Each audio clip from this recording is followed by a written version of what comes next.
Yo, what's up mga kapatid? Welcome back to my YouTube channel. And saan mo madadampot tong video na to?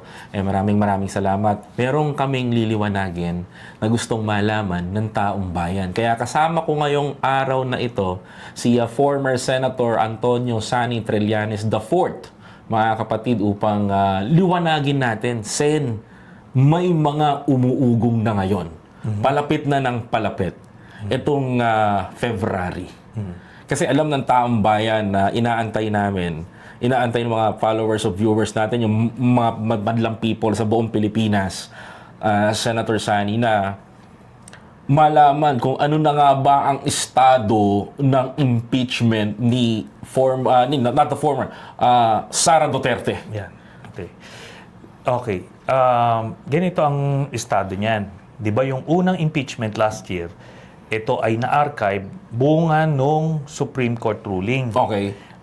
Ngayon, mapapaso na yan itong February 6 kasi ayon sa ating konstitusyon, once a year lang pwede mag-file ng impeachment. So ngayon, February 6, pwede na ulit mag-file ng impeachment. Maraming mga grupo at mga individual mula sa simbahan, mula sa civil society and academe na gusto mag-file ng impeachment again kay Sara dahil hindi nga natuloy noon naudlot. So ngayon ipa-file nila. So yung naka-archive, pwede pa mambuhayin o hindi na? O magpa-file ulit ng panibago? Magpa-file ng panibago. Kasi mas komplikado pa 'yon. Ito, pag i-file sa House, ayon dun sa ruling ng House of Representatives, ang mangyari nito, imbis na yung magbobotohan ka agad ng 1/3 na member ng House of Representatives, tas diretso na kagad sa Senate, kagaya ng ginawa no last time. Ngayon, sabi ng Korte Suprema, kailangan mag-conduct ng hearing. So, magkakandak ng hearing sa Committee on Justice sa House. At yan, alam mo Koy, mas mapapaganda pa yan kasi... So mas madali itong way na to para ipa-impeach si Vice President Sara Duterte. Oo, kasi ngayon, lalabas na muna yung mga ebidensya bago magbobotohan sa dulo after 60 days. Alam mo, Sen, maganda yan ha. Lumabas muna yung mga ebidensya kasi yun ang gusto malaman ng taong bayan 'Di ba? Yung sino si Cocoy Villamin, sino si Mary Grace Piatos, saan napunta yung 125 million in 11 days, saan mo ginasta Sara Duterte, yung 612.5 million pesos na confidential fund. Yun yung gustong malaman ng taong bayan. At yung mga bank accounts. Uy, matindi yan. Oo. Seryoso talaga? Yeah, kasi ganito. Yan yung pinagpigil-pigilan ng mga kaalyado niya sa Senado. 'Di ba na forward doon, supposed to be bubuksan nila yung trial kasi yung mga kaalyado nila pinatay yung impeachment. 'Di ba? Hinarang nila. Hindi nila lumabas. Kaya ngayon, lalabas ito dito pa lang sa House na hindi mapipigilan ng mga kaalyado nung mga Duterte na, yung mga Duterte senators. Yung Duterte Black. Oo. So, ang ibig sabihin ito, gugulong yung investigasyon doon pa lamang sa House. Doon pa lang sa House. Parang quadcom Parang quadcom. O yun. So, maghihiring ang Congress. Pag-uusapan ulit yun. Abay, so, mas pabor. Mas maganda. Oo. So, ano yan? Ganun na mangyari dyan. Tsaka Sen, kung titignan mo mabuti, yung hinahanap kasi ng taong bayan is yung sagot na dapat na gusto nilang marinig sa Senado. But suddenly, Sen, kaya nga nagtanong ako ulit sa'yo ng ganito.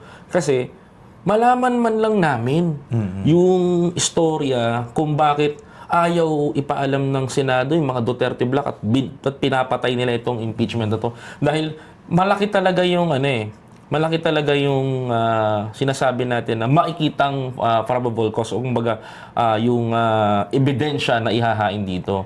Alam mo, Sen, sabi nga nung pare nung traslasyon sa Nazareno, mabubuhay kasi yung impeachment, sabi niya, bumaba na ng kusa yung halata naman at alam na guilty na nagnanakaw. Alam kong si Sara Duterte yung pinatatamaan, Sen.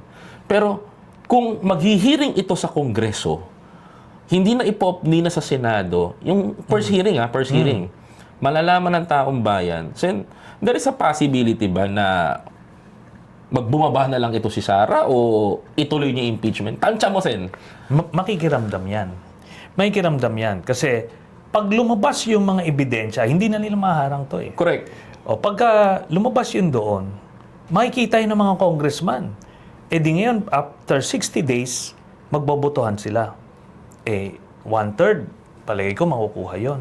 Pagdating sa Senado, kung ano yung lumabas dito, yun din yung lalabas. Ngayon, may ipit yung mga senador doon. Kaya, Magagalit din ng taong bayan, Sen. magagalat kung grabe na yung ebidensya dyan, tapos i-acquit mo pa. Eh baka mamaya, EDSAhin siya niyan. Oo. So, Nakatingin si Sara nun. oo. Si Sara ngayon, pwede niyang isipin na mag-resign na lang ako para hindi siya makonvict, para pwede pa rin siya tumakbo Makbo, 2028. Oo. Pero ang kuha kasi dito, ang gusto natin malaman ng mga kababayan natin, yung iba't ibang paraan ng pagnanakaw ni Sara, di ba? Sa Intel Fund, Confidential Fund, DepEd, as Vice President, makita mo paano yung mga paraan ang ginawa. Tapos yun na nga yung sinasabi kong mga bank accounts nung mayor pa lang siya, joint account sila ni Duterte, na ito, lahat ito, hindi niya dineclare sa kanyang salin. So, all those years, violation yon. Tapos ito pa, may sasama na natin yung mga aligasyon ni Madriaga. Ayun ang pinakamaganda. So, may sasama natin. Ngayon, kung sasabihin nila, ano naman yan, hindi naman nagsasabi ng totoo yan, o kung ano man, doon na lang nila sa... That's too impossible na hindi nagsasabi si Madriaga ng totoo. Ako, kutob ko lang to, Sen. Opinion ko bilang isang content creator. Sen, imaginein mo, si Madriaga nakakasama si Duterte, nakakasama si Sara, nakakasama si Manscarpio, nakakasama si Bongo, nakakasama yung mga politiko. Sen, alam mo bang nakasama ko na rin yun? Kwento ko sa'yo, Sen. Si Manscarpio, siya nung kampanya, siya yung nagtayo nung tinatawag na isda. Isda, Inday Sara, Duterte ako. Si Madriaga nagtayo ng isip. Hindi pa naman nagdideklara si Sara nung time na yun natatakbo siyang presidente. Buo na yung mga parallel group na yon. Ngayon, kami mga content creator, in-invite kami dito, in-invite kami doon sa mga parallel na yan. Doon ko na-meet yung asawa ni Sara na si Manscarpio sa isda. Dahil puro sila isa-isang kilalang fraternity. I don't want to mention the fraternity. Baka kasi sumikat pa. kilalang fraternity to ng mga businessmen. So, binuo nila yon para kay Sara Duterte. Si Isip is nagbuo nun, ang convenor, si Madriaga. Kaya, Sen, nagtataka ako kay Sara Duterte, dininay niya na hindi niya kilala si Madriaga. Kasi sinungaling nga sila itong mga Duterte. Alam mo, kahit na obvious na magsisinungaling sila, kasi yun lang ang depensa nila. Pero ito na nga, kung ano man yung opinion ninyo kay Madriaga, edi doon nyo sa impeachment makikita. Correct. Kung ano yun. Kasi diba? Titimbangin naman yun doon. Kung sila tama o mali. Tapos, ito yan, may mga aligasyon siya tungkol kay Manscarpio. Kasama ngayon yan, pati doon sa bank accounts. Kasi, alam mo, may mga bilyon-bilyon na winidraw itong mga Duterte. Kaya, lalabas lahat yan. Yan yung pinagkakapigil-pigilan ng mga kaalyado niya sa Senado. Kasi, pag lumabas yan, wala na. Guguho yung kanilang mga... Political career. So, kaya maganda na rin itong sa House pa lang lalabas na. Kasi hindi naman nila hindi mapipigilan ng House eh. Kung ang Senado, kaya nilang, kumbaga, on my own term, Sen, sa pasensya na, please pardon me, nagamitin ko itong salita na ito, tarantaduhin ng taong bayan. Kung kaya ng Senado tarantaduhin ng taong bayan, except Senator Risa Ontiveros and 5 senators, Sen, kung kaya nila yan, hindi nila kaya ang Kongreso. Dahil ang Kongreso, straight to the point yan eh. Even vlogger, kinakasuhan din kami yan. At may mandato ng Korte Suprema. Sabi mismo ng Supreme Court ruling, magkakanda kayo dapat ng hearing sa House. Yun. Ganun na mangyari. Maganda sana. Tumayong mga investigator dyan. Sila Chel Jokno, Laila De Lima. Tapos para hindi maging bias. Congressman Jinky Luistro yung chairman niya. Yun ang maganda doon. Kaya, may kita natin, wala kang mga Marcoleta dyan, mga Aimee, mga Alan na Epal. mga... Ako na lang gagamit sa Senator. Epal. Oo. At saka guguluhin yung proceedings Correct. para lang mapagtakpan. Kung ano-ano sinasabi. Di ba? So, ito yung ngayon yung magandang opportunity dyan. Kaya Sen, magandang talaga na sa Congress gawin ito. Kung magkapag-uusapan ng tao. Sen, patansya mo, sinong organization ng unang magpa-file? Kasi balita ko, may 3 paksa na magpa-file The last time, kami nila Senator, kami nila Congressman Laila de Lima, nila Kong Percy Sendanya, ng Magdalo Party List, sasama natin. Di ba? Nag-file kami doon, pati mga pare. Nung unang-unang impeachment. Ngayon kaya, mauulit kaya na sila ulit ang magpa-file? Palagay ko sila pa rin. At kasi, di ba, kung consistent ka sa advocacy mo, naudlot nga doon, hindi nila pwede matakasan kasi to. At they owe it to the Filipino people na lumabas yung katotohanan. Even sila Sara Duterte, di ba? Sinasabi nila nung panahon nila, kung wala ka namang kasalanan, bakit ka matatakot? Correct. Bakit ka magtatago? Ito ngayon, lalabas yan dyan, di ba? Pakita nila sa mga supporters nila na hindi totoo yung mga allegation ko na bank accounts, di ba, na may link sila sa mga drug lord. Doon magkakaalaman. Kasi nga, Sen, isa rin niya sa tina-target ko Matagal mo na kasing nilalaban itong mga bank accounts ng mga Duterte. Matagal mo na itong inilalaban sa publiko. Nakita namin talaga yan. And nakita rin namin kung paano mag-amok yung matandang Duterte sa Netherlands ngayon. Talagang ako naniniwala ako na may bank accounts. Ako, even ang tao naniniwala na ngayon na talagang may bank accounts ito na tinatago. Kasi malalaman na Andun na, kumbaga dito na tayo sa exciting part ba, Sen? Tsaka nakita mo yung singit ko lang. Nakita mo kung paano siya mag-react. Oo, halos. Alam mo nung sa Quadcom. Nagigigil. Oo. Tinanong lang naman siya innocently ni Congressman JJ Suarez na baka okay sa'yo na dito na.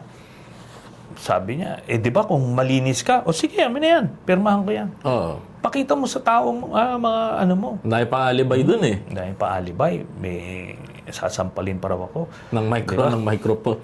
Tapos nung sinabi kong, sige, ayaw pa rin. Kumaga, lahat ginawa para pigilin yun.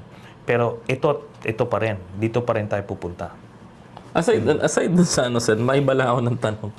Di ba naihi sa'yo? May tanong lang ako Di ba naihi si Duterte nung nakita ka? Hindi ba pa rin CR? Medyo ramdam ko na medyo alangan siya. Nung una kasi, bago ko pumasok doon, talagang sinisigaan niya iba't ibang mga congressman. Kasi siyempre mga congressman, meron silang mga rules, di ba? May etiquette sila, sinusunod. Siya wala binabalahura niya kahit na Parang nanginig yung kolduroy na ni Duterte nung nakita ka. So, yun, hindi rin niya ina-expect siguro. Kumbaga yung hari-harian niya doon. Pero marami nagsabi, totoo ba? Gusto ko lang i-confirm na nung nakita ka daw, sabi lang sa akin nakakwento lang sa akin ng mga tropa na kongresista. Ayaw ko na sabihin ko sino nagsabi, baka mamaya pagalitan ako. Totoo ba na nung nakita ka ni Digong doon sa panay daw ang ihi ng ihi? Totoo ba? Hindi ko na gano'n napansin yan. Kasi kasi di ba galing tayo ng campaign noon. Di ba? Nagkakasama tayo sa campaign noon. Biglang nagulat ako, biglang umalis. Sabi ko, baka may lakad. Importante. Nung napanood ko na lang doon sa TV, ito pala pumunta sabi ko si Sen. Ito pala pumunta. Pero tapos, ang kwento sa akin ng ibang tropa na kongresista, si Digong nga, ihidang-ihi nung nakita si Trillanes. Totoo ba, Sen, na tayo doon ng tayo sa upuan? Baka. Hindi ko na siya gano'ng pinapansin. Langilabot tata sa'yo, Sen. Baka naman malamig. Nilalamig. Nilamig. Ba't ka naman lalamigin, Sen?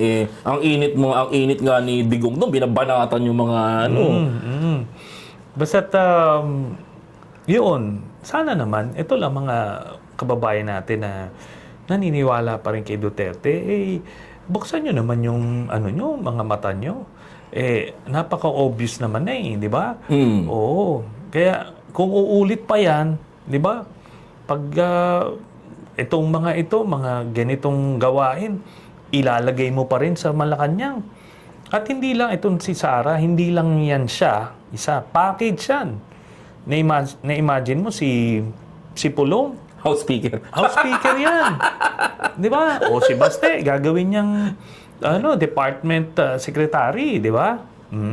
Baka si Kitty, patakbuhin na ng mayor. Tapos gano'n na yan, magpapalit-palitan na lang yan. Yan yung sinasabing Fat Dynasty. Kung Buti tawagin. nga sana kung magagaling. Buti kung magagaling, may puso para sa taong bayan, hindi mga kurakot, hindi mamamatay tao. Kumbaga, wala naman tayong problema doon. Hindi tayo titindig ng ganito laban sa kanila. Kung Correct. maayos sila. Correct. Kasi sa totoo lang, malaki na nawawala sa Pilipinas. Katulad ngayon, yung utang natin, di ba? Oo. Sabi nga ni Senator Rapi Tulfo, haharap si Senator Win Gatchalian, si Secretary Ralph Recto, si ES, di ba? Nalaman na ganun na kalaki yung utang. Grabe, ilang milyon. Oh. Alos na nga, ilang bilyon. Ilang trilyon. Trilyon na. Meron sa peso, meron tayong trillion. Meron din billion na ang pinag-uusapan is I think it's a foreign currency ata yun. The discussion nila. Pero kawawa tayo sin, imagine mo, no? Yun ang... At karamihan nun, nawala nung panahon nila Duterte. Correct. Yun ang... I agree. Oo. Tapos wala ka naman makitang mga proyektong mga talagang pinagkakagasusan. Wala naman eh. Isa, sabi ko nga sa'yo, Sen, sa 119 na binibidang build. Oh, 8 lang ang natapos, tapos PPP pa. Di ba? PPP pa. Kay President Pinoy pa yun. Oo. Yung public-private partnership pa natapos. yun yung palaisipan dito. Saan napunta yung pera? At ito, maganda yung punto ni Yusek Claire Castro. Eh. Sa lahat ng mga termino ng presidente, termino ni Duterte, yung may pinakamaraming flood control projects. Correct. 14,000 ito. 14,000 nung panahon niya, term niya.